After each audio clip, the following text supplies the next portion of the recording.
eu acho que uma boa pergunta para se fazer é o que você está fazendo com o seu dinheiro, né?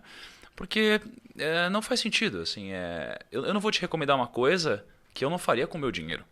Então, acho que a melhor pergunta é a pergunta que cria uma relação de interesse mútuo em que a gente está alinhado. Ou seja, é o que eu chamo de skin in the game. Né? Se eu falar sobre um investimento que eu não faço, eu não tenho pele em risco para falar sobre isso. E eu tenho pele em risco para falar sobre onde está aplicado o meu dinheiro. A minha opinião está onde o meu dinheiro está alocado. Então, o que eu, Thiago, faço? Né? Primeiro, quando eu vou buscar informação, eu geralmente busco informação com as pessoas que estão investindo dinheiro de verdade, não só teorizando sobre o que fazer. Né? Então, eu me considero uma pessoa que compartilha o que eu faço, né? E não apenas teorias. Em cima do que eu faço, eu tenho uma metodologia que eu utilizo para aplicar meu dinheiro, que eu chamo simplesmente de arca. Isso aqui tem uma inspiração na Bíblia, porque na história de Noé, ele construiu uma arca para salvá-lo daquele grande dilúvio que viria. Né? E eu falei, poxa, isso aqui é a tradução exata do que eu imagino para uma carteira de investimentos. É você ter uma arca que te prepare para grandes dilúvios. E o motivo disso vem de uma grande referência para mim, que é o Warren Buffett.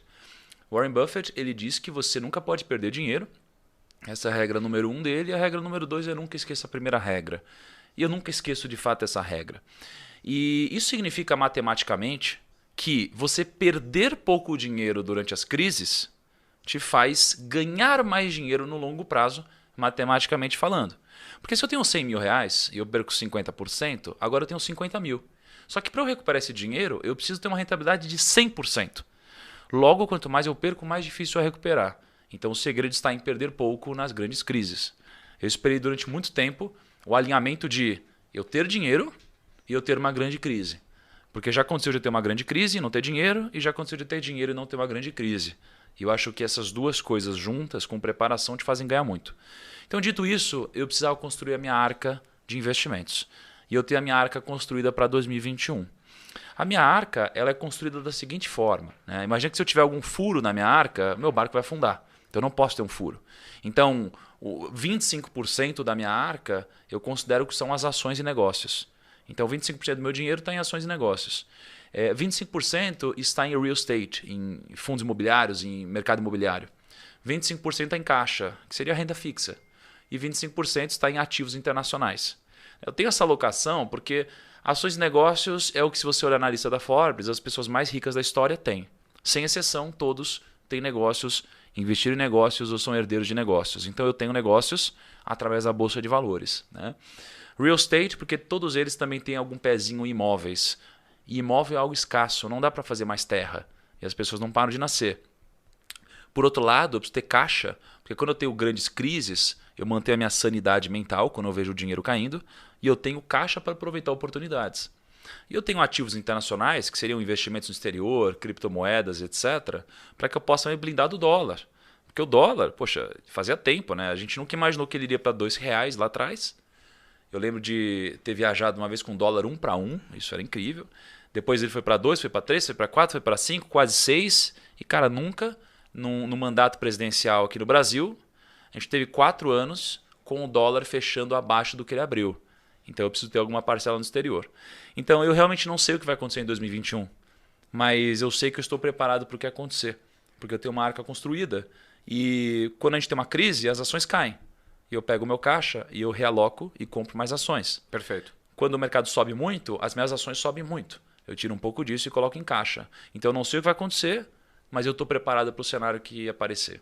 Eu não tinha clareza de que eu ia me tornar ou do que eu gostaria de fato de me tornar, porque as minhas vontades foram mudando ao longo do tempo. Ontem eu falei algo sobre sonho numa live que eu fiz e a questão é que os sonhos mudam, né? Então eu acho que às vezes aquele papo de você precisa ter um grande sonho e perseguir ele ao longo da sua vida e tal, nem sempre ele é verdade, porque poxa, quando eu era pequeno eu já tive vários sonhos, já quis ser jogador de futebol, já quis trabalhar com videogame e eu tinha esses sonhos. Mas hoje eu faço o que eu amo fazer, então os sonhos eles podem mudar e para melhor, né? Então eu não tive essa clareza de propósito que as pessoas sempre dizem ao longo da minha jornada.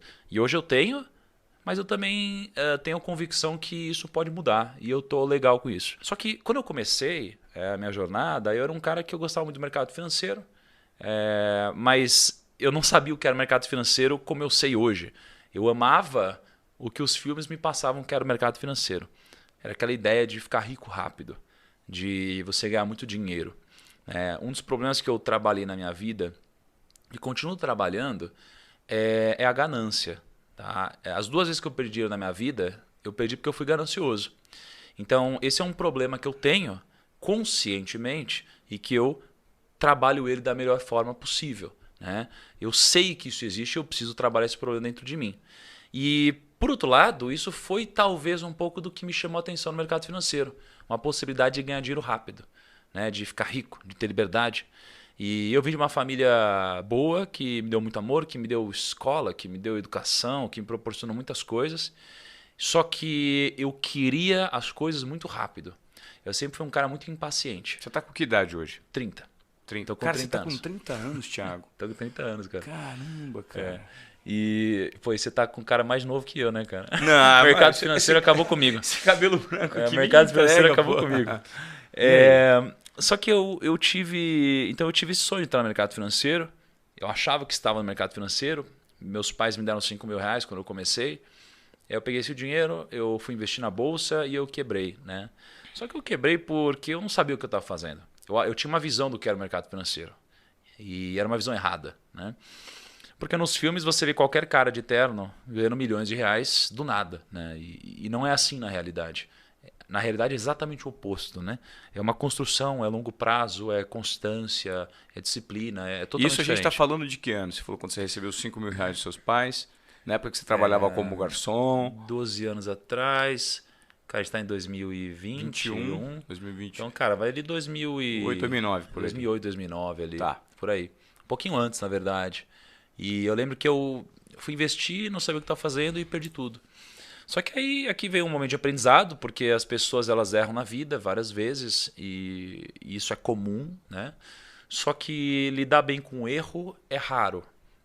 E geralmente a gente lida da pior forma possível.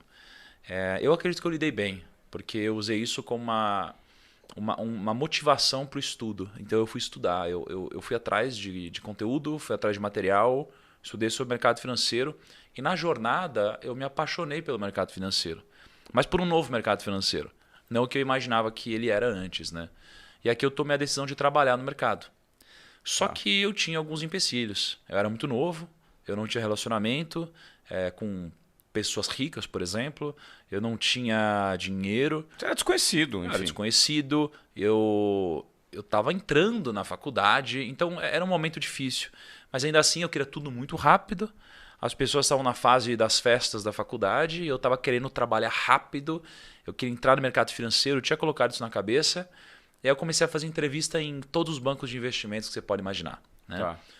E aí eu fui negado em todos eles.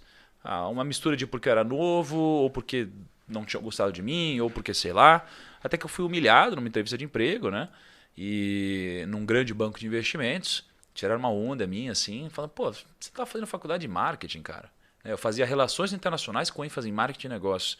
Esquece isso, larga a mão, cara. E falei que contratou uma outra pessoa no meu lugar. E eu fiquei muito puto com isso. E eu lembro que nessa jornada eu estava trabalhando, né? Como? Fazendo bicos, né? Então eu fui garçom no Outback, eu fui barman, trabalhava em baladas, trabalhava em eventos, trabalhava em um monte de lugar. Assim, ó, existe uma diferença. É bom para as pessoas entenderem. Tem muita gente que trabalha por necessidade mesmo. Você trabalhava porque você precisava ganhar o seu dinheiro. Ou não necessariamente era uma necessidade para Assim, você. eu vim de uma família que é uma família de empreendedores. Tá?